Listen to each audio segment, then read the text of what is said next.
Hi, and welcome to Anti-Case. We are back for another episode of Oracles of Colonization. I'm just waiting for Andi to come in and join us. There was more than one Zoom meeting made, and it caused complications. So here we go. And so we are joined by Andi. We will both introduce ourselves and then we'll get started with today's cards, which are going to be Ugly Cry and Resting Bitch Face. I'm Auntie K, or Krista Demore Flute, and I'm Lakota and Cajun, and I was scooped from Standing Rock to the town city colonially known as Kingston, which is Huron-Wendat, Algonquin, Mississauga, and Mohawk lands. And I currently live in my daughter's Algonquin territories in a town colonially known as Maple Leaf, which is part of the Madawaskarini. Hi, Andi. Would you like to introduce yourself? Yeah, my name is Andi. My full name is Andrea Perkins, but people call me Andi because Andrea is way too formal. I am a student and a mom. I live in what's now called Illinois. I originally grew up in Oregon. I'm a member of the Chinook and Haida Nations. I'm also Black. I currently live in a town called Waukegan, and I am on Ojibwe land. Oops. My AirPod just fell out. All right. And so you have chosen two cards that I really enjoyed making, and I'm going to read their introductions or their descriptions, and we'll get talking about it. So the Oracle cards are all on scanned birch and then artwork on top of that, either directly or later. And I like this one. I tried to make it like rushing river waters coming out of their eyes. And so this one says, oh, tell me I didn't lose. I'm having tech issues today after having had, tech goes. I have tech issues usually, but I feel that. I'm really having them today. It's like everything just wants to be slow and all that. And I had it all set up and then I lost it. Okay, here we go. Ugly Cry has fought back, stood back up 1,000 times before, just like they do right now. Ugly Cry turns on the hottest shower, pumps up the music of rebellion, and cries it all out to start again the next day. Let this guide you. And so this is the Oracle of Colonization, which is like a shadow to the major arcana. And so this would be related to the Chariot. And this one is Resting Bitch Face. And my daughter, who's in 7, the Chariot, these are her eyes. I cut them out and digitized them and placed them in there, actually. Resting Bitch Face meets the world with all their shields up. Nothing is cracking this tough exterior. Resting Bitch Face knows what the next battle takes. Serene fed upness. You are indomitable. All right. So should we start with this one? And yeah, start with that one. That one really hit me in the gut. I'm feeling that one. Yeah, it's like sometimes it's really easy to cry, but sometimes when we need those really, really big cries, it's so hard. I get to a point where I have to get to a point where I'm absolutely like I have to snap, like because I have to be the strong person in my family. So like it takes me a lot to like release stuff because I've been conditioned to keep things in. So yeah, like you said, like it takes a lot to release all that junk, and I don't do that. I feel like doing it, but I don't do it. I can like get teary-eyed and like lightly cry fairly easily. I'm a Pisces moon. And that sort of cry usually comes like when I really don't want it to. But the like these sorts of levels of cry that like are so important, they're hard. And I find I often tend to very similar. I am pushing down my feelings and holding back for other people, or space for other people to have their feels and their cries. And it can be really, really hard to get here. Um, the words for it are based on like that's when I need it, that's how I do it. I need like a hot shower. They tend to be easier than I like hot baths, but that sound of running Shower. water, yeah, Yeah. that shower sound that might maybe drown out like all the loudness of those big ugly cries helps make it easier. Yeah. I Yeah. I do that too. Like especially the shower and the music part of the description. Like that's what I do when I need to go release emotions is the shower. And like you said, hot shower. Like I take when I do it, like my the water is as hot as possible. Like where there's enough steam too. Like I need like that steam and that the moist everything has to be perfect. And I usually listen to um music that has calmed me down before or makes me think, helps me not think so much. But when it does help me think, it helps me think of like other things other than what's going on. Especially like I need, I listen to a lot of like um a lot of The Cure sometimes, or I listen to um like my friends, they do like drumming music, so I listen to that sometimes, or I'll listen to pretty much anything. Oh, bluegrass. I like listening to bluegrass too when I'm sad, especially because yeah. I like the violin part and the fiddle part. Yeah. But yeah, just that Oh whole yeah. That's, it's like a mini ceremony that you can hold for yourself in that space. yeah, it really is. And water is so healing, right? It's that first medicine. And we're told like traditionally that tears are healing. And then like the dominant society is like, no, you can't cry, it's weakness. But that is so hard to do like really thoroughly.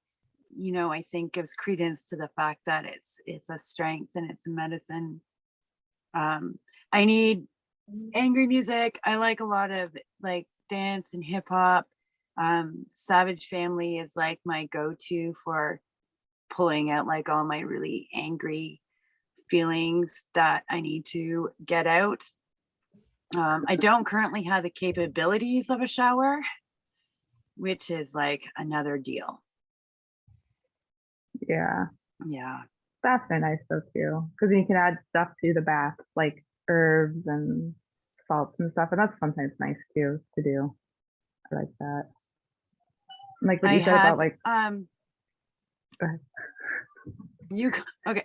I have one of those like portable collapsible soaker tubs that you can Ooh, like get off Amazon or something. Yeah, and an immersion heater. And so ooh, that's the closest I can get to a steaming bath, and it takes like 5 hours to get it heated up that much, but it's nice. There's an outdoor shower here, but that's really only pleasant for about 2 months of the year up here. yeah. Yeah, we do. My kid says, we have an outdoor shower. Yeah, we do. It's there. It's cold now though. Yeah, it's gonna be cold for a while. Our weather's not too bad today, actually. Yeah, not ours But either. yeah, Like ours is from the 70s, I think. But like what you were saying about uh, um blood tears being also our medicine and stuff is like we as indigenous women, as a BIPOC woman, like we are told that we're not supposed to cry because we have to be like the strong people in the family at all times. Like we can't, we're not supposed, like we're not supposed to show that side of ourselves. Like Western civilization wants BIPOC women to be both soft but also completely resilient from all forms of oppression too. Like we're not supposed to have those releases. No, because this scares them and this makes them feel guilty. Yeah. Exactly. And that they don't Exactly. particularly like either. No, Yeah. they don't. That's so funny. And it can be But really it's so true. frustrating. Yeah. Yes, it is. Oh,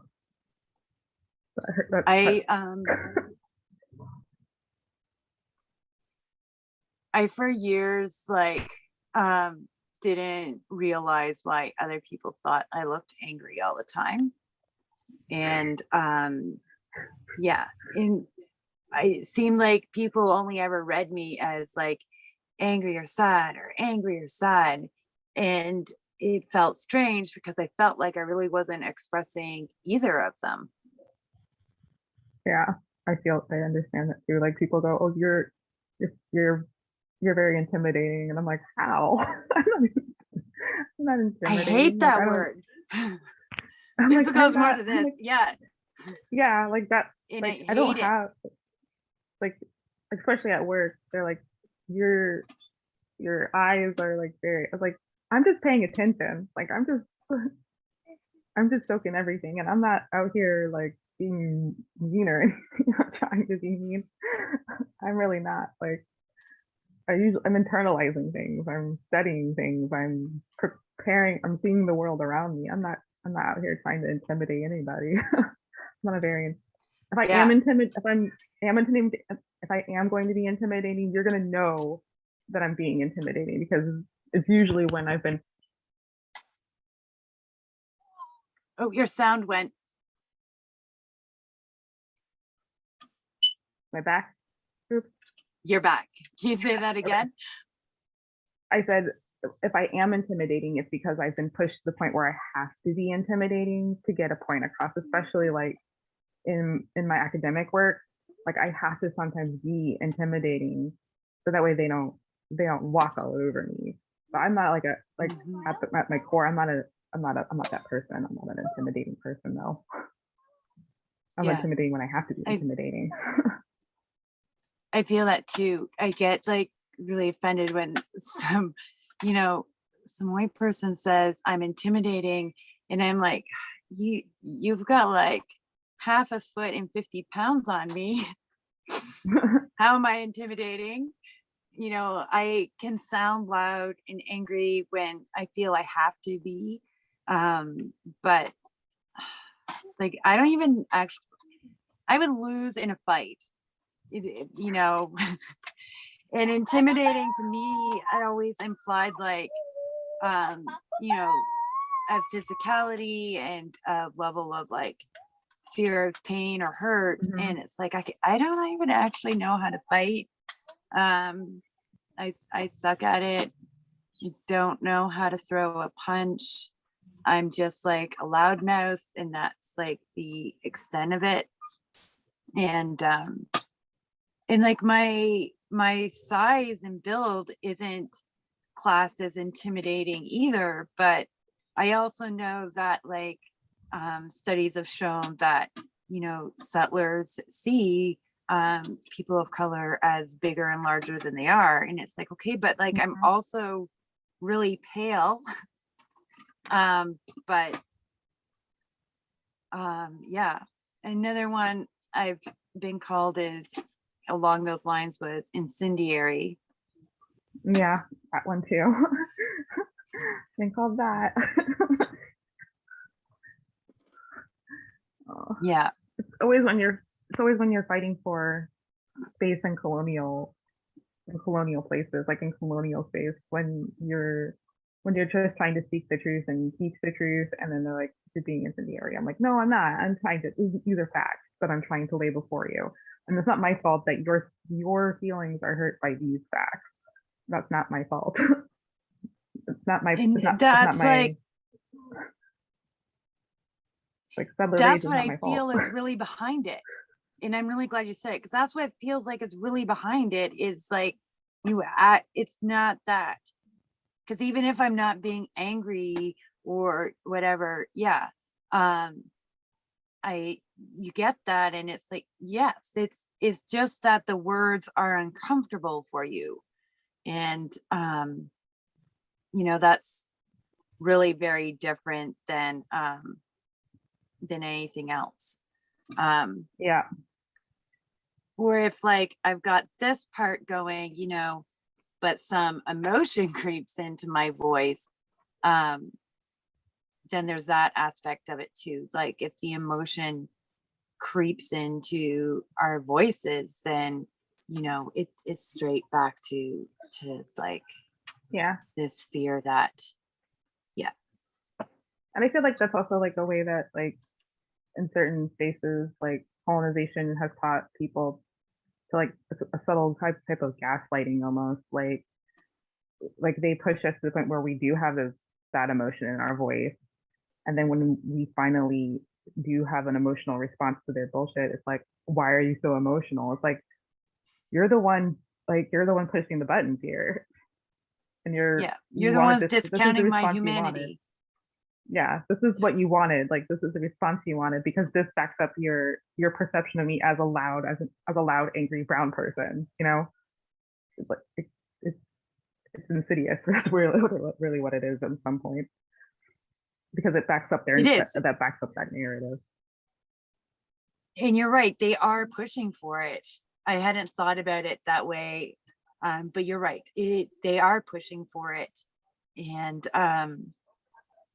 they like to act like it wasn't intentional, I didn't realize, I didn't understand. But that becomes really hard to accept when it's so systemic that Mm-hmm. it's not just the odd person doing it, but it's so many, and it's so consistent. It's consistent enough we can count on it. um that Yeah, that idea that it's unintentional is it's hard to buy. Yeah, it is hard to buy. Yeah. Hope you don't hear that Oh, landscaping sound. the what sound? They're landscaping outside my window. Oh, okay. So I hope you don't hear it. So annoying. Wow. We have video games in the background here, so we'll see. I'm gonna try to close the other window. Okay. Because I sleep with the So windows while you open. try, oh, that would be nice. Uh,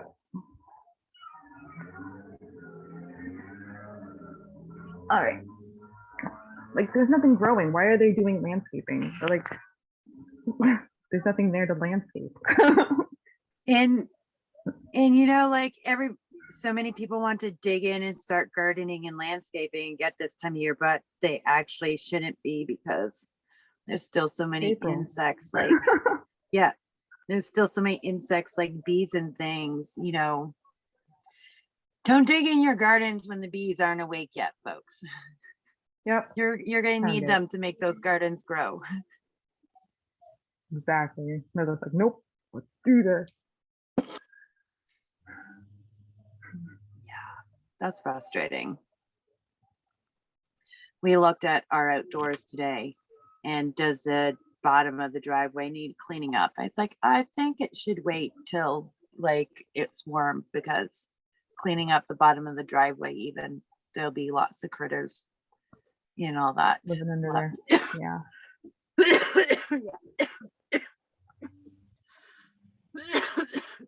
Sorry. Having a drink was supposed to have the opposite impact.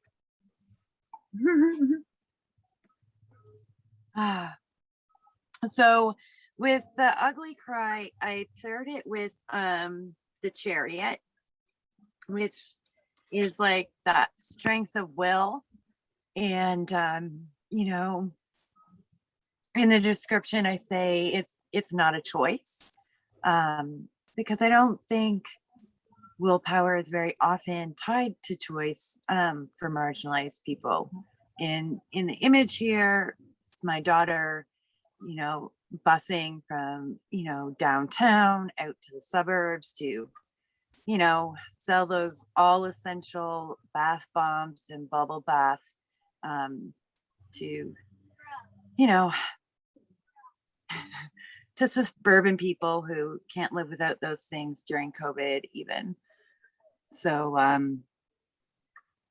yeah, and it's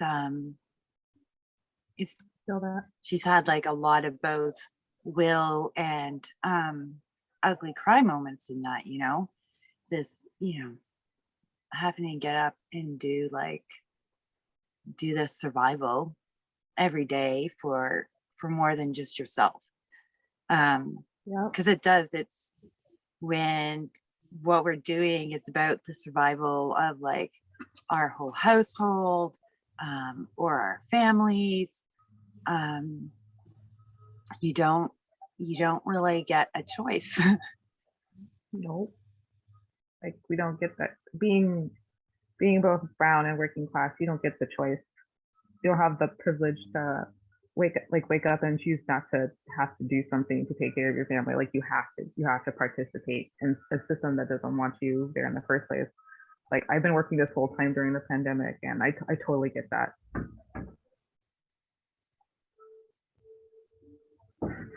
Um, like working, like I said, I've been working this whole pandemic in a job that I have to deal with entitled people every day, and um, I get that feeling of like this is not what I want to do, but I have to will myself to do it because my family needs me to do it. Totally. Yeah. Yeah. Hi. Okay, go sit down. You had your moment in the spotlight. What? It's drawing in more. Yeah. Close the door, please. Get that thing out of your mouth. I don't know what it is. Close the door, please. Okay.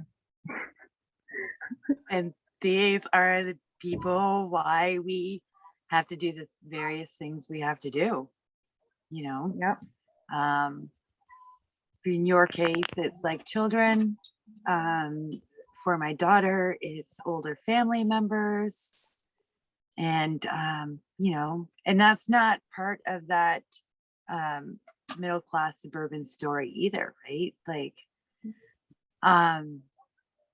you're just where like what you're doing is only about you or that nuclear family. But so often, like, you know, we have other people in our like extended families or immediate families or like what you know colonial society calls an extended family that like rely on us in so many different ways, right? um Yeah. because in this world, you know, you're supposed to ask for help and get over all your hurdles from your family members, and that can be really really difficult if you're like at working class or below that. um Mhm. you know, Like who am I and supposed yet to? it's I such a can't real rely thing. on. Exactly. Yeah. Like we don't have the luxury of relying on other people in our family because the other people in our families are the same situation we're in. They're surviving just as much as we are. Like they're doing the same grind as Yeah. we are. And we're like recently my car broke down, and like one of my friends, she comes from money, and she's like, why don't you just ask your family for it? And I was like, my family don't have it either. Like they're working just as many jobs as me or more, or they're disabled. Like we don't have like we can't call. They're like, hey, you know, like Hey, I need that's not a 500 thing in bucks. our. And she's white too, and I was My like, other like really? I was like, we don't. That's not a thing for us. Like a lot of our families, no. we're barely surviving. my other daughter, whenever Auntie's jokes about like we're all just like passing on the same $40. Oh, I'm desperate. I got $40.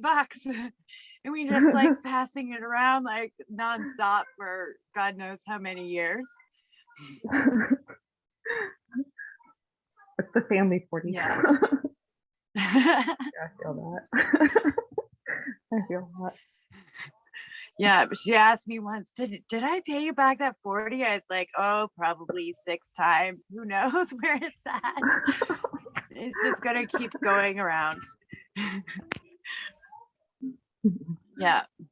But yeah, like what you can ask for is totally different, right? And and if you're that family member who always has like 20 or $40 in your bank account, yeah, then everybody's coming. Yeah. You're never broke. Auntie, $5. Yeah. Gas And even station, the concept of what broke is, if this is like your life versus, you know, other lives, is totally different, right? Like we yeah. call broke $0. Right. Yeah. And yeah. And then like other people's reality broke still is like a full freezer and like money in their bank account, or it's in a different account They or just don't have something. extra. Yeah. Yeah. I don't have anything extra, so I'm broke. You got food though. Yeah. Yeah. You have a freezer. You can pass some of that on if someone's Yep. saying I'm broke. Yeah. So funny, but it's true though. It really is. Really different concepts of broke. Probably because there's just really different concepts of what not broke is. Yeah, that's true too. Yeah. That is true. Classism's funny that way. Yeah. Yeah, it really is. Intensely. And yeah.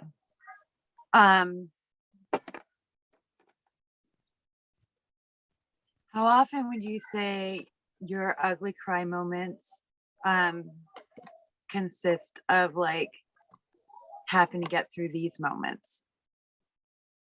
Oh, this last year, all the time.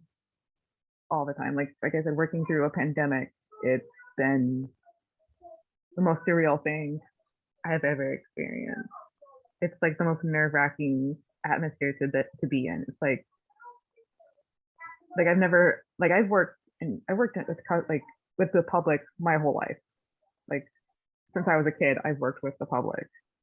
And this is the first time where I worked with the public where I'm like, oh my God, like if I don't wear this mask, this person coughs on me or whatever, I could die, you know? Or like if I don't, like I've gotten compulsive at work where I wipe down stuff. It's like a manic compulsion almost, the way I clean stuff at work. Just so, because in my brain I go, if I don't do this compulsive manic cleaning while I'm here, I could bring this shit home to my family, you know? And it's like I have these, like I'm touching dirty money, people still aren't, you know, cleaning right and stuff. And it's like they don't care about the workers that are in this situation either. Like the people who come into the store, like they don't care. You can tell that they don't care about the workers. And our own company doesn't care about us because we're not even getting hazard pay to be there either. So we're working these long hours, doing the job of 2 workers in a pandemic with only protection we have are masks and gloves, and that's it. And it's like, oh, and we have to deal with racial microaggressions on the daily too. Like I got called the N-word not more than a couple weeks ago, and a can of corn thrown at my head because a lady had to wait in line, you know, or people who like call you a bitch or worse under their breath because like you're going too fast or you don't have a product they have or whatever reason. It's like we're the scapegoats for their problems too. And it's like it takes a toll on you. It really does. Like working a job that you know you're not appreciated and you're dehumanized daily. It's like, why am I even here? Oh, I'm here because I have to fucking be here to make sure my family doesn't Yeah. starve. Yeah. I did those kind of jobs for a long time too. Um, and then would work for myself and then more service jobs and work for myself. I struggled with it. I don't have good people skills, especially when they're rude. I don't believe the customer is always right. And Yeah. so I got fired a lot. um, and so I'm working for myself again. Um, and talking to my daughter is really hard. Because I have this constant fear of her having to go to work all the time in the city. Masks are mandatory in Canada. I don't know how mandatory they've been in the US. But in the cities, like a lot of people aren't wearing them or wearing them, under their nose. And, she works in a place that sells scented bath products. So people feel entitled to, I have to smell it. I have to take my mask off and breathe all over this product that you're going to have to handle and put back. And like, it's scary just talking to her because like I want to ask all these questions to relieve my fears, but I don't, because then she has to delve into them and talk about them, and she's not going to relieve my fears talking about them. Because there's nothing good she's going to say that's going to make me feel better about it.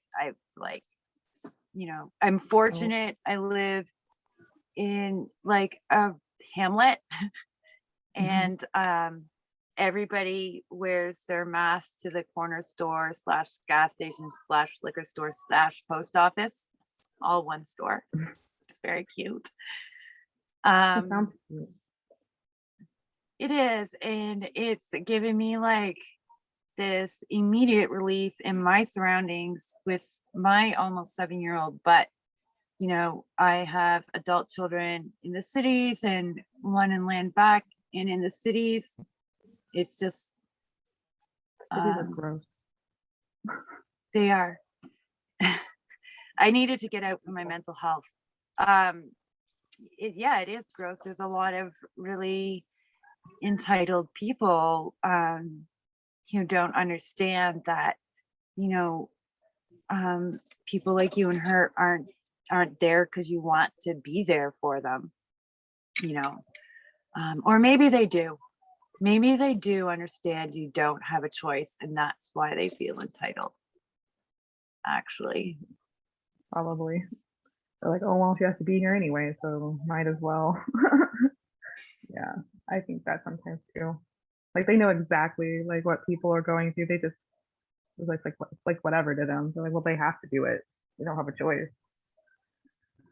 Especially with yeah. states like mine that are starting to open things back up again, and like they're opening stuff back up in the city, like restaurants and things. And it's like, wow, you really don't care about the people who actually have to work in those restaurants and things. Like, you don't. Go ahead. In Ontario, each shutdown has been like less of a shutdown, and it keeps getting a name change. There was a shut down, stop, stay at home, break. There's a total lack of consistency as to what we're all doing, but each time it's less and less. And this time it was like, well, we'll close schools on a school board by school board basis. And like the biggest school board in the entire province like took until yesterday to decide to shut down. Oh my god. And shopping is not shut down, and you can eat outside on patios. So, you know, restaurant workers are, yeah, it's like a faux shutdown. Yeah. Yeah. Yeah. We're still in the pandemic, people. Or they Yeah. think because they got their vaccine, it's over too. And it's like, no, still gotta wear your mask.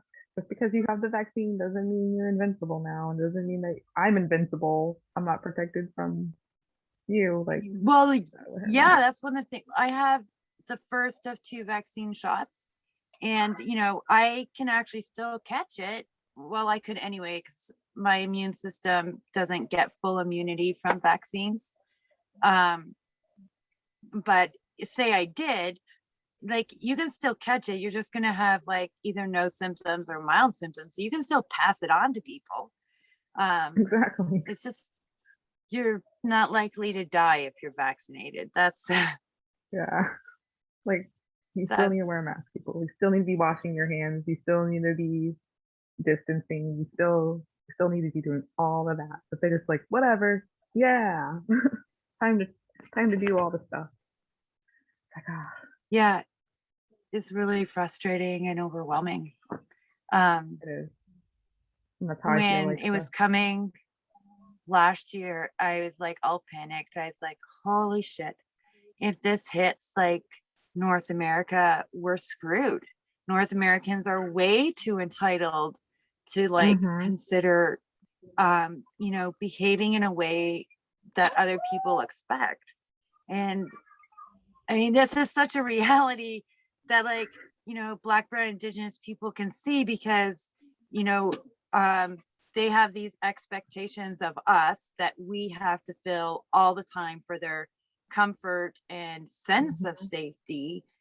But the idea of like following a set of rules and codes and how you're to appear in public for actual safety of other people is like, you Nope.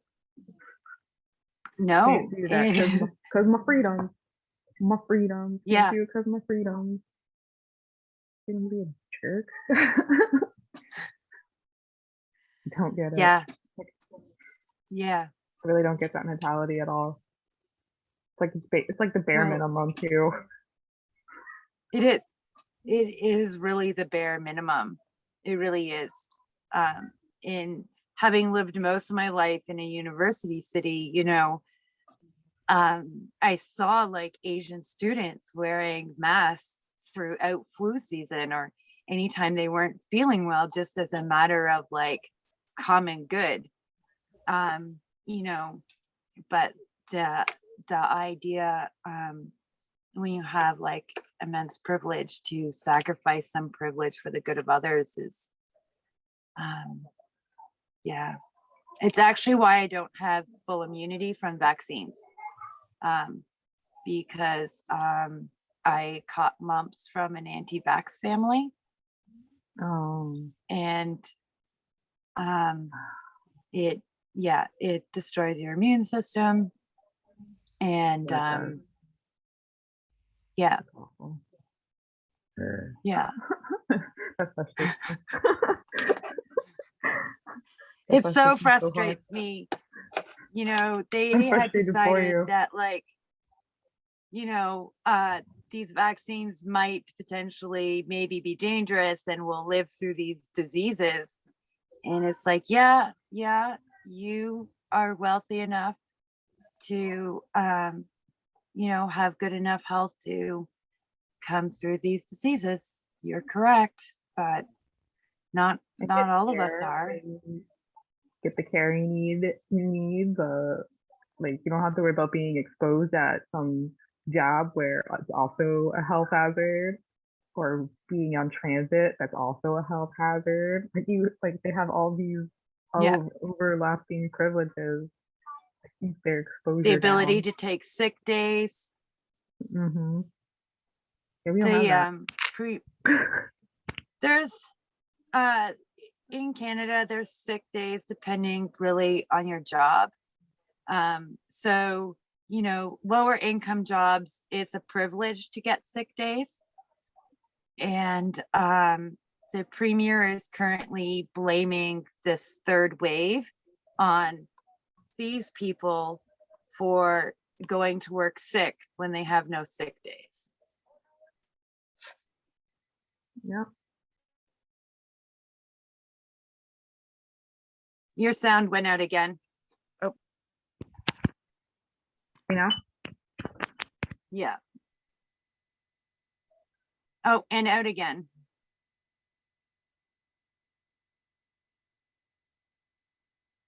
Can you hear me now? There, we're good. Okay. Yeah. Someone tried to call. Someone tried to call. That's what happened.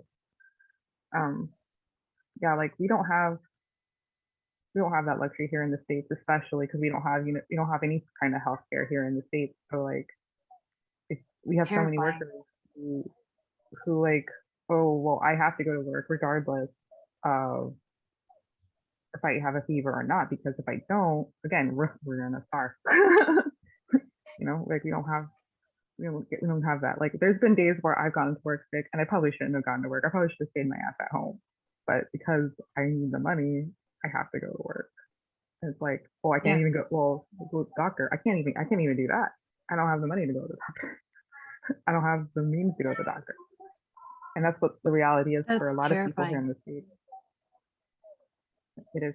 It's like that's what it is for a lot of people here in the United States because we don't have healthcare. So we just gotta keep grinding, and as we keep grinding, we're getting sicker because of it. And sicker.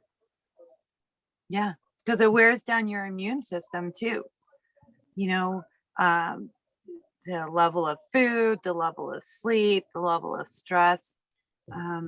All these things are factors of poverty, wear down your immune system too. I worked in the States briefly when I was a young adult. And yeah, that healthcare issue is terrifying and really great reason to come back to snow. um, yeah, because Florida was super appealing as a young adult, but the lack of healthcare was not. No, it's not. Not worth it. No. And all that overlapping stress from all that compounding shit makes you want to ugly cry. It really does. And then afraid to do so because, do I have the time to ugly cry? Do I have the time to break down? Or the fear that what happens if this time I can't get back up? Yeah, like I do this thing that my mom did. Is like, okay, you take your moment to cry or whatever, but then you just have to get right back up and then like dust yourself and be like, okay, let's go, bitch. Like let's fucking do this shit. Let's find an answer. Let's find a solution. Like my mom was the person that was like, oh, there's always a solution. There's always that thing that you can do to fix it or whatever. So yeah, I totally feel that. You're keeping That's why it. these two come back to back, because they're so intimately tied. Want a hug? They're just so intimately tied that if you've done this and you have to stand back up, this is the armor you put on to do it, right? And it can be hard to take that armor off. Yeah, like you live with it almost. Like you have to live with it on. Like you have to keep it on at all times sometimes, because, especially when you're. I feel like as like brown women, we have to, or brown femmes. Like I don't even identify as woman wholly, but you know what I mean. Like as non-men, we have to I feel like we have to have our armor up or on all the time. Yeah. Like, and that too is exhausting. It's very exhausting. It really is, especially when like you have those moments where you're not sure if it's going to come off. And it's so permanent, like that this is like a stereotype that this is the face of indigenous and black women. This is, like just that nonstop face, but is so it's It's so not, no, necessary. no. Yeah. Like people think, oh, you're No. stoic or you're hard or you're mean. It's like, no, we got to deal with a lot. That's not who we are, Yeah. though. No. This is just what I put on when I open up the front door. Yeah, yeah, absolutely. But that's not how my daughter sees me. you know, like my daughter doesn't see me like that. But that's No. the rest of the world. The rest of the world sees me that way. It can become a danger. There's plenty of us who um, you know, do struggle to take it off at home. Yeah, Um, yeah, but I've had plenty of conversations in Taro about like, you know, it's okay to put this, it's okay to put this down. When you come home, you don't need to be this person anymore, or this person. Um, and it's okay, you can take it off. And it's often a struggle. It's like, how do I take it, off? um yeah. mhm. So your daughter is lucky that you have remembered to take it off when you walk back in the door. Yep. I don't want Yeah. her to have to. I don't make it her burden. I try not to. Like, Yeah. 'cause I think that's something that our moms also carried is that because they had to be strong at all times, so they thought they had to be that way around us too. So that way we didn't see weakness in them or like or openness or vulnerability with our mothers because they were taught like you have to be strong. Like you have to be strong for your family, you have to be strong for your community, you have to be strong for your people. You can't show that that softness when you at all times when you want to or how you want to. I'm not saying that my mom wasn't an affectionate person. I'm just saying that like she did have this hardness sometimes about her, especially Yeah. when I know yeah, for sure. Yeah, it's definitely something I struggle to take off. um Being scooped, I feel like I have not learned uh a good sense of humor as well as some of my indigenous siblings. Um, and I think that sometimes helps us like take it off and relax it and work those other facial muscles. Um, so um, yeah, it definitely can be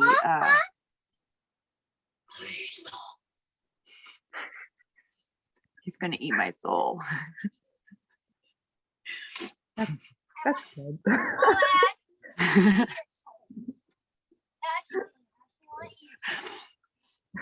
It's a common conversation topic here. We've moved beyond cannibalism. That's a fascination to soul eating. Big soul might come in handy. Some pretty heavy magic there, kid. Yeah. You can work with my daughter But who wants dragons. oh, that is also some Dragons, pretty heavy magic. dragons, soul eating.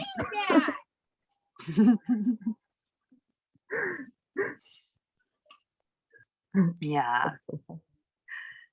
I like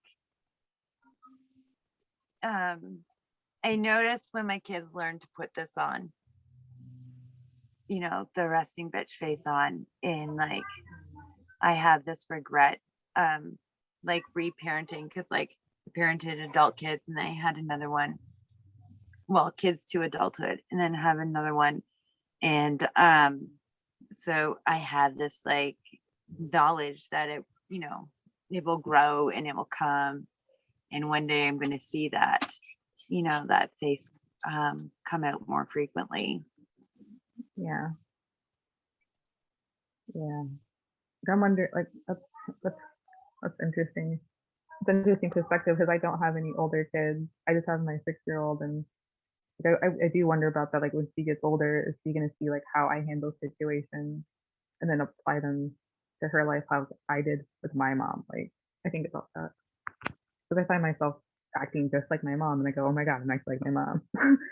I wonder, no. And then I see Cora, and I go, but my daughter's, it's kind of funny because my daughter, she hasn't exhibited things like me or my mom. She exhibits things like she acts like my sister, or like she does things that's like even my grandma. And I'm like, oh my god, you're acting like your grandma. That. That must be nice. That's a side I don't have. I knew my birth sister and my aunt. It was like a really fascinating meeting of fate in a bar. We were all adopted Wow. from Standing Rock to Kingston in like, well, my aunt and I in similar years. She was 10 years older than me. And then, my sister 6 years later. But one day we all met in a bar. And, but like, I don't have that, like, I didn't ever get to know my aunt well enough. She suffered from alcoholism. My sister struggled in and out through addictions and recently lost her life. And but she looked like my oldest daughter, and that was fascinating for me, Mama, Mama, Mimi, because Mimi, I grew this up is my shit, nobody looking my like me, not having any like visual points of reference or those points of reference to like where my personality came from. It's very different than my adopted family. But my life experience in their home was unique to me compared to my siblings who were their natural kids. And so, when I had my daughter, it was like, oh my God, somebody looks like me. And then I met my sister about 2 years after that, 2.5, 3 years after that. And she looks even more like my daughter than me. My daughter definitely looks more like her. My oldest daughter, the one from this other card here. And so it was fascinating for me, but I don't have that point of reference, yeah, which I think led to a lot of this. Because I just didn't have points of reference for a lot of things, almost anything.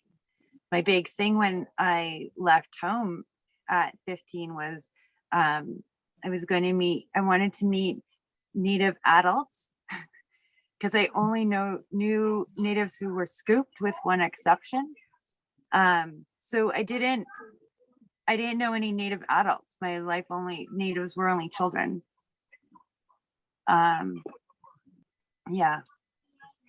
That's a unique perspective, though, I think, especially because so many of our relatives have gone through it. Like so many of our community members, our relatives have gone through that experience of being adopted and being scooped or being forced into residential schools and then getting adopted out at residential schools because of nonsense They and were stuff closing them, new system. Yeah, like a lot of our communities have gone through that, and I think that's a very important perspective to have in our community because I don't think it's one that's talked about as much. And I understand why it's not talked about as much because there's a lot of pain, trauma, but Yeah. I do understand that it's something that we do need to talk about because when we do talk about it, I think it'll be beneficial for our community for it to be talked about so we can understand better, Yeah. especially the younger generation, like so that way they understand like what happened. Yes. You. Yeah, think about what you want for eating. Close the door. Is the scoop,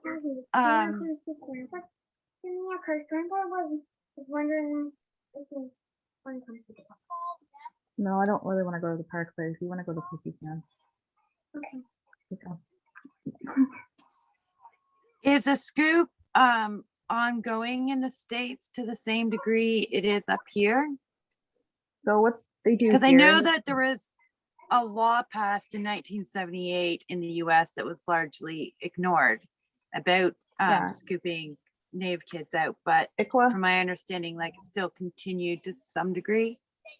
yeah, so we have ICWA, the law that protects Native children from getting taken and being placed into non-Native homes. But what they do now, it's like more insidious. So what they do is they criminalize the family, they criminalize the Native family, and then they take the kids via that road.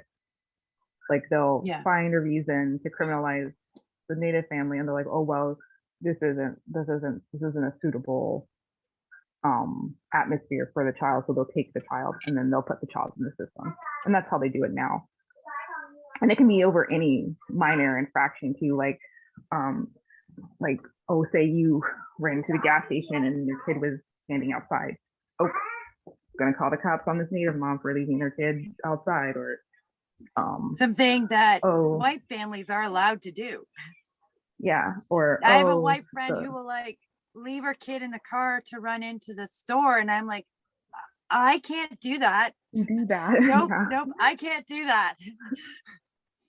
Exactly. Or they're at a Yeah. party and the party gets out of hand, and oh, whoop, the kid. All kinds of things, like, or the kids, they're poor, and they're like, oh, can't have that, and they just take the kid for that reason. Like Yeah. it's a different. So they just, again, genocide just changes tactics. Like once that tactic isn't working for their genocidal plans, they move on to the next, a newer tactic, and that's taking our kids or putting them off. Another tactic here in the States is putting those kids in the system themselves, in the pipeline, Yeah. prison pipeline themselves. Yeah. Like, oh, we're Right not even into group homes and yeah, we're just gonna put you right into Yeah. the system and give you a criminal record. Yeah. That's another thing that they do here. Yeah. With Black and brown kids. So up here, some provinces are ending it, but it's not retroactive. So it gives them another 20, 30 years to continue it. But if you are a child of the system, so if you're scooped, which 70% of Indigenous children are, higher in some provinces. Some provinces it's in the 90s, where they're taking like over 90% of kids. But you get a birth alert attached to your health card. And in Canada, we all have health cards because that's how we get our free health care. So you go into the hospital, your health card gets swiped.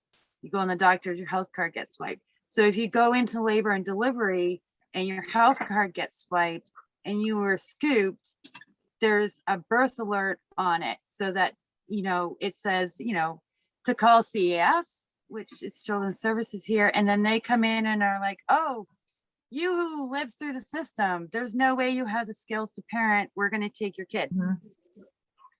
Mm-hmm. So that's how they've continued it here. And while some provinces ended it, if you already have one, you still have one. So, that it gives them another 20, 30 years before they need a new system.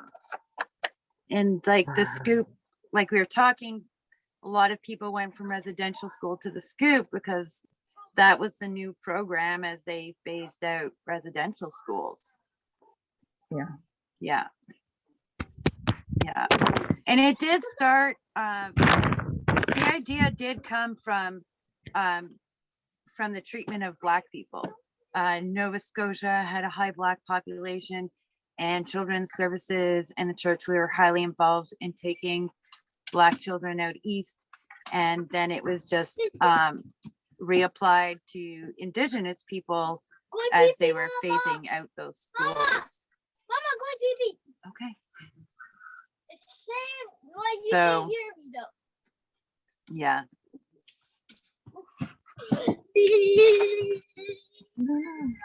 So, you know, the benefit of no health coverage is there's no system. There's no system to tag you. Mama, can you That's go I off don't the know if book? it's much of a Can you benefit. go off the book? Yes. Half the time they don't even know that we're natives half the time either. Of that level of erasure that it's like, oh, you have this erasure because you're native. Once they find out you're native, that's a whole other story. It's like, That oh, you're was native. scary. That was scary. I was like, come here. No, a little quieter, please. My, you know, my thoughts on that whole, they don't think anybody looks native unless they look like Pocahontas or look like they stepped out of a Western. You know, as someone who has like really light skin, I hear this all the time, and sort of accept it. I had an interesting perspective. I didn't actually know I was light skinned till I got to high school because I was raised in such this tiny, weird religious bubble of like right wing, Bible thumping racists that I didn't actually know that not the whole world read me as native. I didn't realize that till I got to high school. And then I started being told, like, you don't look native to me. You have light skin. You don't look native to me. You have light skin. And then I left home, like, you know, a year after that. And once you leave home, you're, you know, outside that privilege of your scoop family. And I was like, how does the system still manage to impact me every time I run into police, nurses, doctors, teachers? If you guys can't actually read us as native, I don't effing buy it. I just don't fucking buy it. I think they do read us, and it's just part of that systemic erasure to say, I don't read you that way. I'm going to read you as like something, Ambiguous. anything else. Yeah. Ambiguous a lot. I know a lot of people get asked if they're, you know, Chinese or Mexican, which is still indigenous, but not in the minds of settlers, or Puerto Rican. I've been asked more if I was Arab. I think it's because people are like, oh, they're sometimes light skinned, but still brown. I don't know. I don't understand all their thought processes, but I'm done believing that they can't actually read us because we still end up being recognized every time they put on their job uniform. They suddenly recognize us. Mm-hmm. You know, you can't recognize me on your day off, but once you put on your nurse's uniform, your doctor's coat, your like cop clothes, you recognize me. Yeah. Well, that's absolutely true. That is absolutely fact. It's fact. Yeah.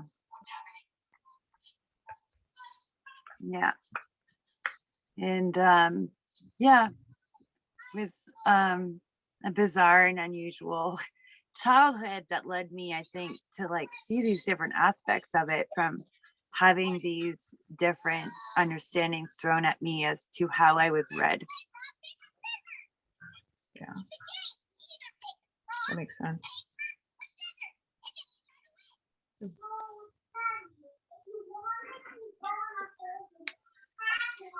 Cora's yelling. I like the strength card a lot.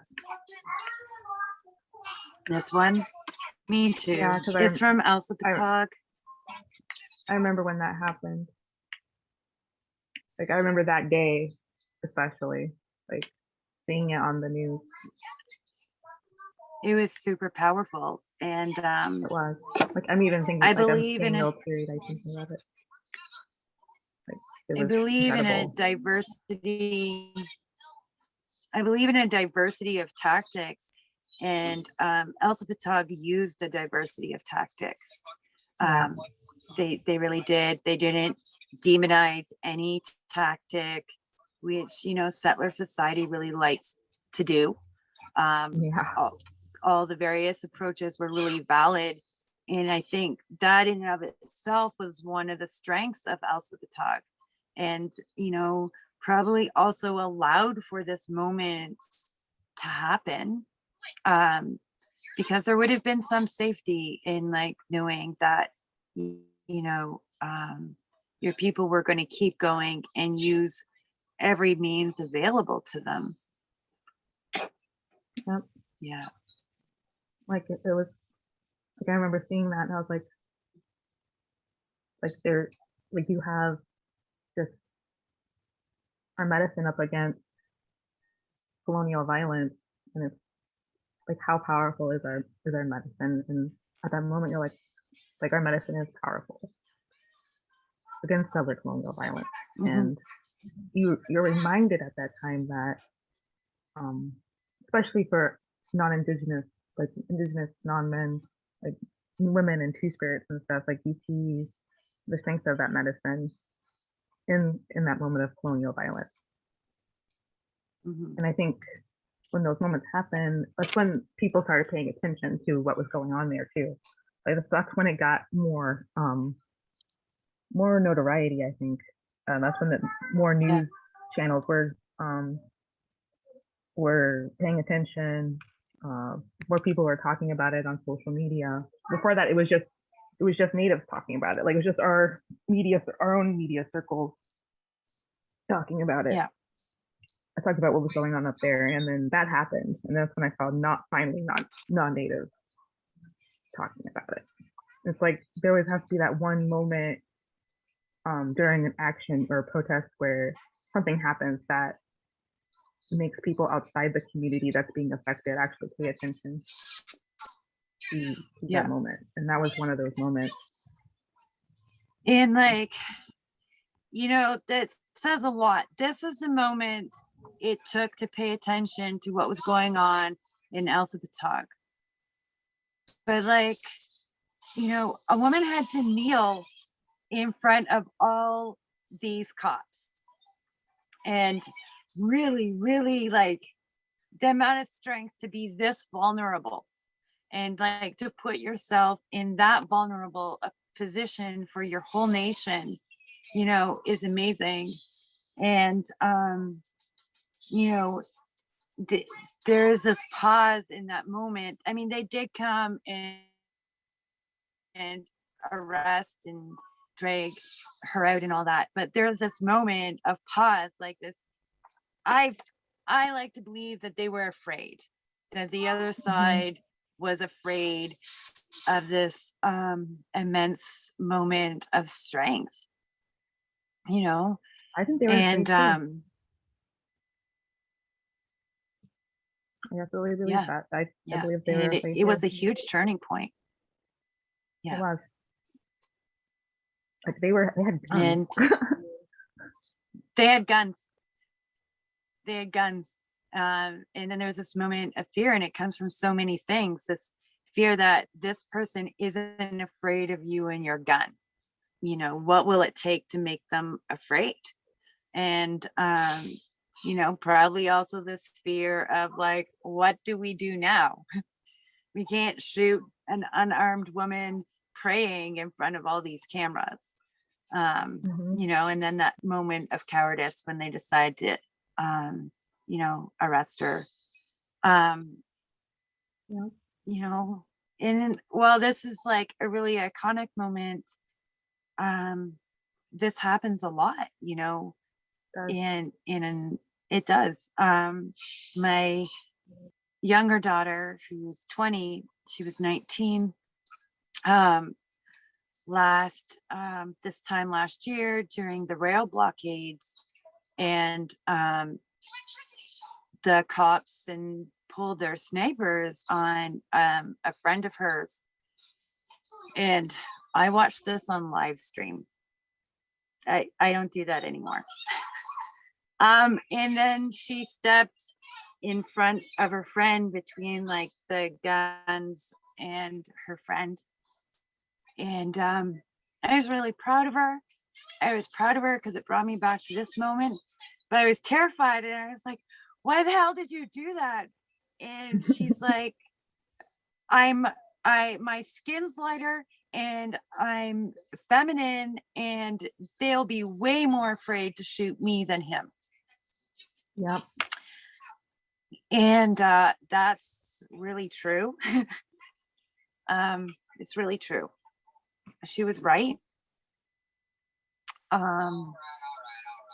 You know, and in that moment, I felt for Amanda Pulci's mother because, Yeah. like, it was the like most sickening and yet proud moment of my life. But it was terrifying. It was absolutely terrifying. And settlers are on live stream, like commenting, just shoot her, run her over with the train. Mhm. Which is why I don't watch live stream anymore. I will when she's no longer there, but you know, yeah, these are big moments, and too many of our people have to make them over and over again. And Yeah. Every day.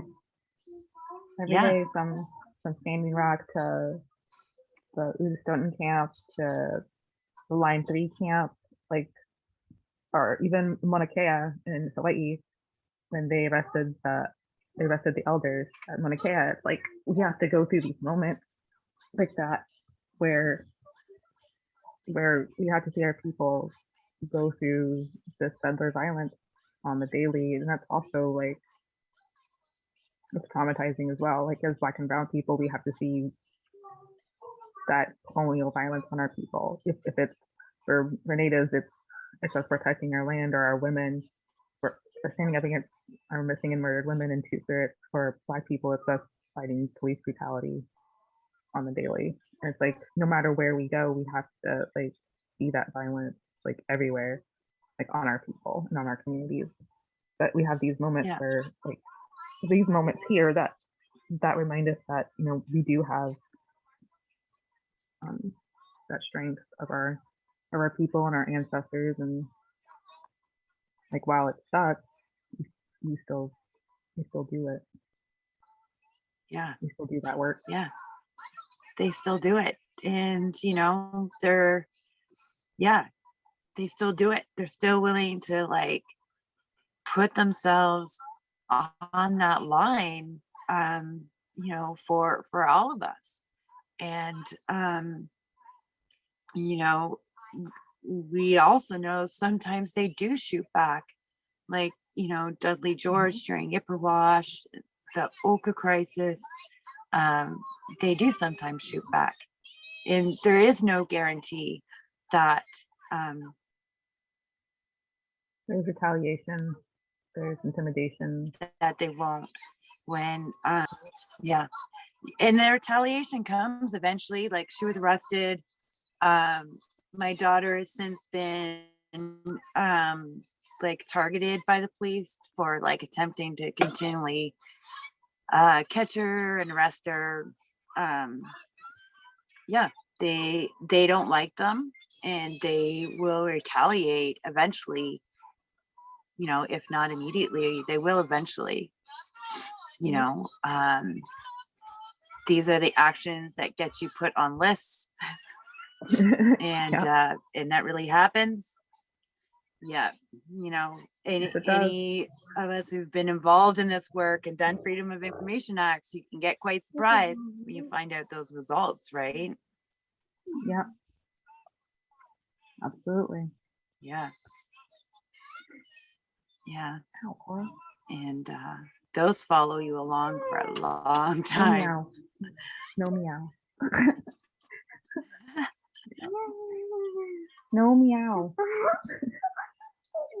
A kitty today. No meow. Yeah. Is there Are your anything guests else you all want to talk about in relation to these cards? mm, just that they're all I like how they're all super connected to each other because they each play a part in the overall narrative that we've talked about today. Like even the warrior who has to the strength, the warrior that has to kneel in front of that oppression, she's a part of that ugly cry moment too, because she's carrying the weight of Yes. she's carrying the weight of her whole nation on her shoulders, and she has to show strength that Yeah. like she might not have, like, but she's relying on something else for that strength. But she's also having to put that armor on too, even though she doesn't want to do that, but she's compelled to do it because Yeah. she knows it needs to get done. And it's a different type of urban warrior, that different warrior that we have to put on when we have to go do things that we necessarily don't want to do. Like we all, like, it's a different type of warrior. Like we might not be on the front lines being a warrior, but in other ways we have to be a warrior for our families and our communities in other ways. So yeah, Yeah, we really do. I like how they're connected like that, because it shows the Thank you. broader narrative of what we have to go through. And I really I like did try to pull these ones in, which is why we go from like here to here, and it's her eyes in here. Yeah, because I also felt they went really strongly together, that they're very much two sides of the same story, and they play out in similar ways. There's urban moments like this, there's a whole lot of urban or rural jobs like this too, a whole lot of rural jobs like this, you know. Yeah, I'm glad you see that. I felt they were very tied together. Yeah, I see the same. Like I see they're just two sides of the same person. Yeah. Even like, because one day you might be fighting that this daily grind fight of having to be an indigenous person living within capitalism, but you also have to be that indigenous person that might have to go to the front lines and fight for her community or her water or the land or whatever. Like you have to be able to switch what warrior mode you're on as a native person. Like, well, Yeah. today I'm this, and the next day, well, I have to warrior up in a different way and protect the land. So there's a duality there. It's the same person, but different sides of what they have to get done. So yeah, I feel that. Yeah. I had a lot similar thoughts when I was making your card, which is the Scout of Weapons or the Page of Swords. Thank you. And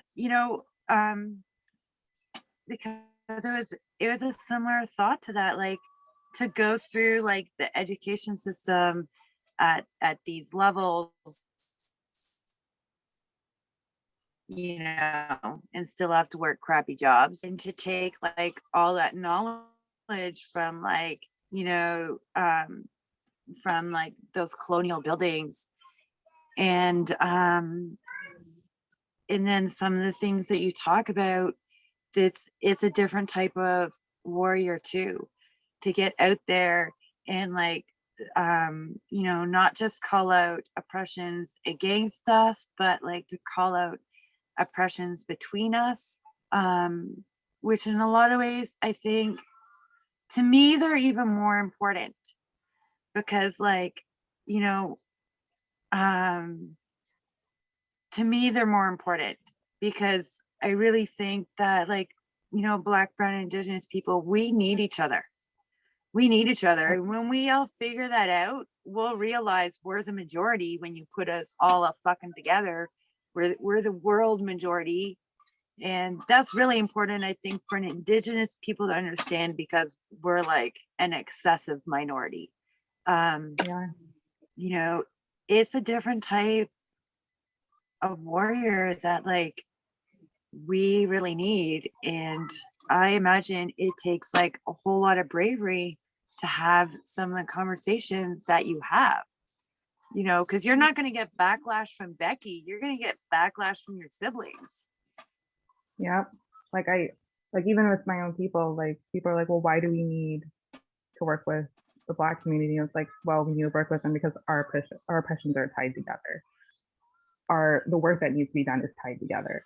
I was like, we can't be free unless we're all free, for one. And like I say that like as a Black person, as a Native person, I don't want just one side of my family getting freedom. I want both sides of my family getting freedom. I was like, because this oppression affects all of me. Like I can't, especially like in this last past year, it's like, so I had to see violence against Native people and see violence against Black people, and it's like, well, I don't want to choose a side. I want I want justice for both sides. And that's not, and a lot of Natives don't understand that because in their mind, like anti-Blackness has been put in there, and then with Black folks, like they don't understand like Native issues because they haven't, because the educational system doesn't want them knowing about Native issues here. So it's like we have this gap of having to educate and bring each other together to understand that we're both fighting the same monster here.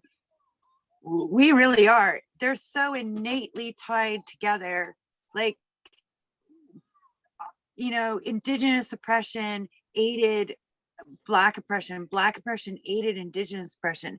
They were able to do and accomplish the monstrous things they accomplished because they conquered, like, to, you know, they took from us what they needed. They took lives and they took land, and our genocides are so completely tied together. It's really important for us to figure that out. It's really super important for us to figure that out, because if our oppressions are a complete unit, they aren't really separable in how they began or how they continue. I don't know how we think our freedom can be separate. Yeah. It's like one was accomplished because the other one was accomplished. Like you couldn't have the taking over the land. Like they couldn't have been successful taking over the land and the genocide of our people if they didn't have slaves. Like they used each other. They used us to harm each other because they thought like, well, what if they harm each other? Then they're not going to want to work with each other. If they don't want to work with each other, then they can't fight up against us. They can't. Yeah. They can't stop they can't stop the genocide. They can't stop the expansion of settler colonial violence, and then we'll create just like this traumatic experience also to continue the cycle of violence. So that way they don't have the time either to form relationships and bonds. Yeah, and that separation was, like, you know, really important. In Canada, the history is slightly different. Canadians think they don't have slavery because Canada formed after it ended, but Upper and Lower Canada had slavery. The scale of farming and that was smaller there, so there was less slaves, and they were equally Black and Indigenous. But in the States, like, you see that need to separate us really intently, like through when the Dawes Act happened and they're deciding whether you're Indigenous or Black and you can't be both.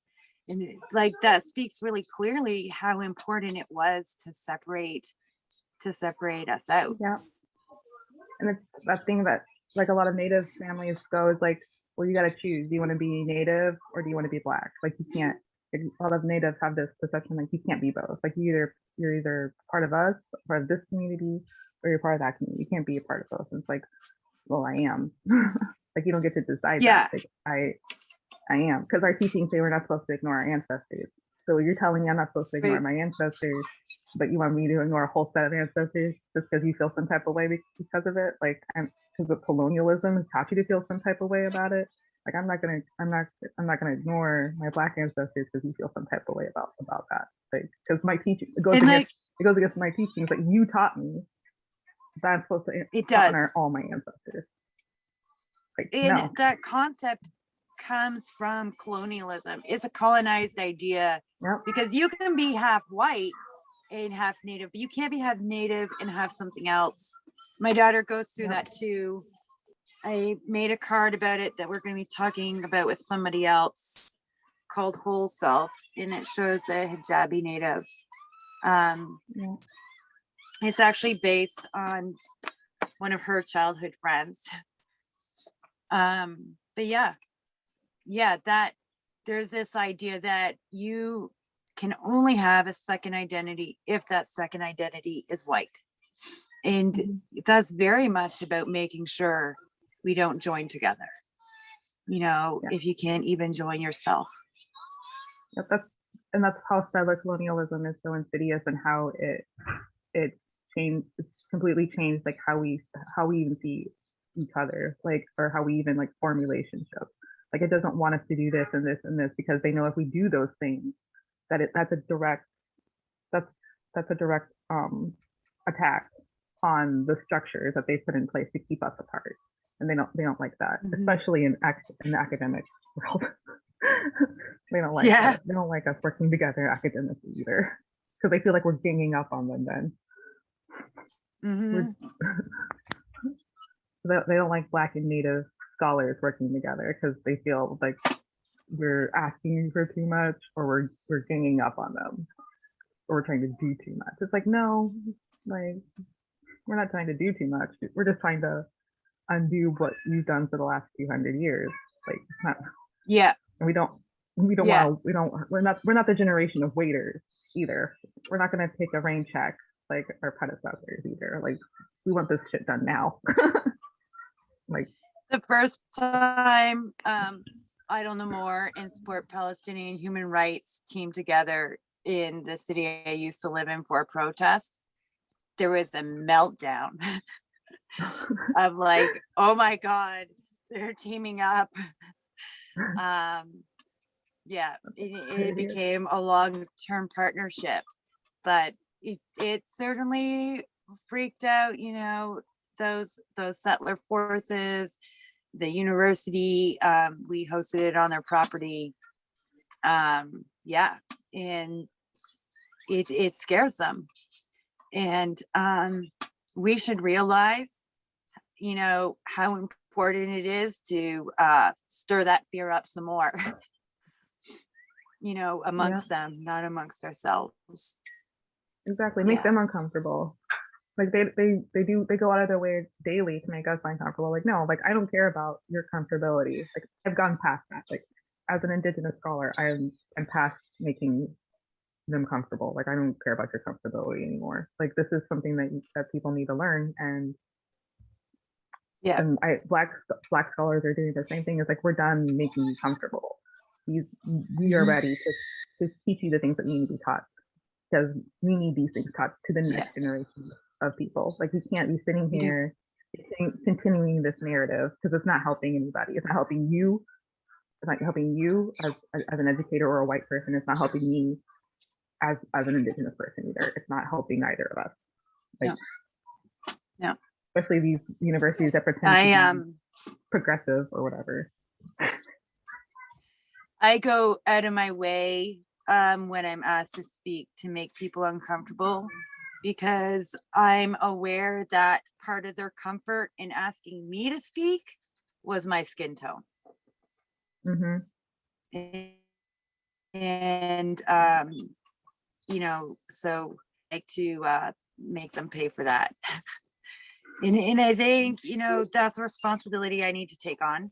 Like, I can't let them be comfortable with the fact that I'm lighter, because it harms the rest of you. It's also why I didn't put light skin in my deck.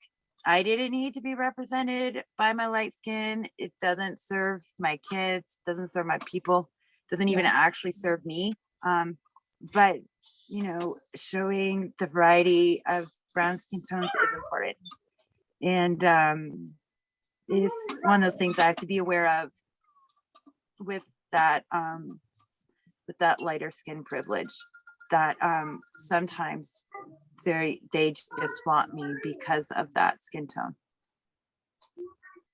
Yeah, I appreciate that, because like there's natives who are darker than me, and like even I am, like, there's dark, like my mom. Even like my mom, she has more African American features than I do. Like, people, yeah, you've seen a picture of my mom, like, but Yeah. like, and people who look like my mom don't get that. They get the same Black natives that look like my mom don't get the same notoriety or noticing as natives that even look like me because they have curlier hair, their skin is darker, and they just they don't get the same as me. Like, so even I have privilege in that aspect, that I look more racially ambiguous, more native to them even, instead of Yeah. like people like my mom who don't look as native or racially ambiguous. Like it's like, Ambiguous natives. yeah, but it's like there's like a Yeah. level, like your proximity to whiteness is like your key in. And it's Yeah. like, even though I do still experience a level of anti-black racism in my community, it's not the level of anti-black racism I would experience if I looked like my mother. Like, even because my mom experienced Yeah. anti-black racism her whole life. Yeah. Like her whole life, even from her own family. Like, it's like, okay, but she's your family.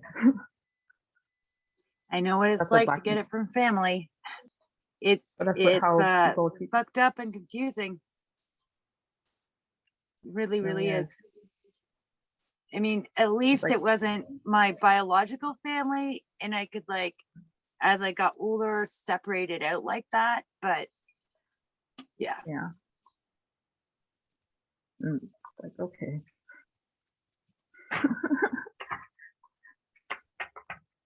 Yeah, I feel that.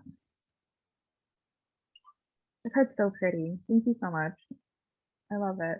No one's ever drawn me before. thank you.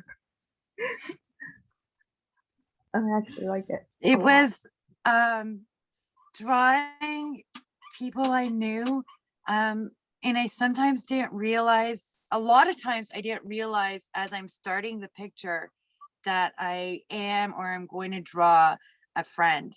Sometimes I figured it out partway in, or I Val's card I didn't even realize till I was done. I was like, holy shit, I just drew Val. um,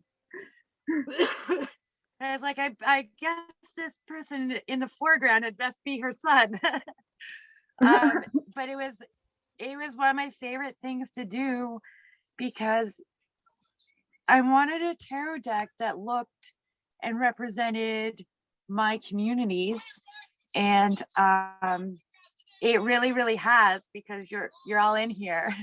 You know, some of you are in here like really, really intently, and others it's like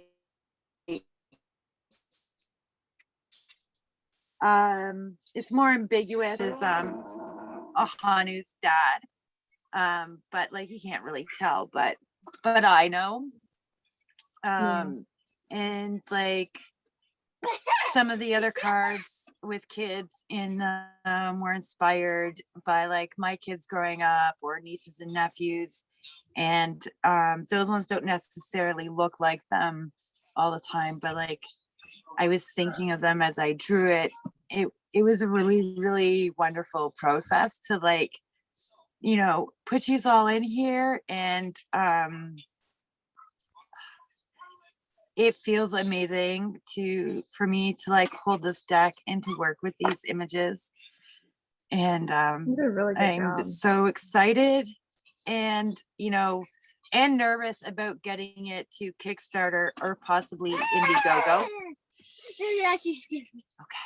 But and nervous too, because I'm running into a lot of barriers. I'm running into a lot of barriers.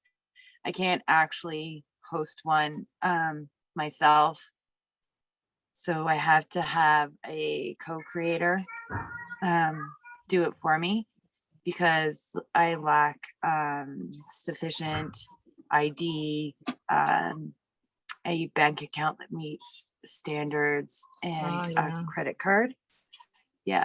If I was in the US, I could use a like debit credit card, like you know those ones. But in Canada it has to, I don't know why it's a different thing. I'm probably going to blame Canadian banking systems for it. But it has Oh, to it be an definitely is. actual credit card. Bullshit. Yeah, That's it's gatekeeping. So, you know, I'm at the stage where I'm figuring out how to actually launch it, working around barriers like that. Trying to figure it out. So when it's figured out, I will have either an Indiegogo or Kickstarter link for everyone. Yay. Right, let's And keep I us know posted. I could have done it like months ago, Okay. but I knew I was going to have consistent barrier after barrier. And I knew I wouldn't know which ones would be hardest to overcome till I got to them. So I wanted to not have those risks once the campaign was started. I wanted them figured out beforehand, you know. So final barrier, here we come.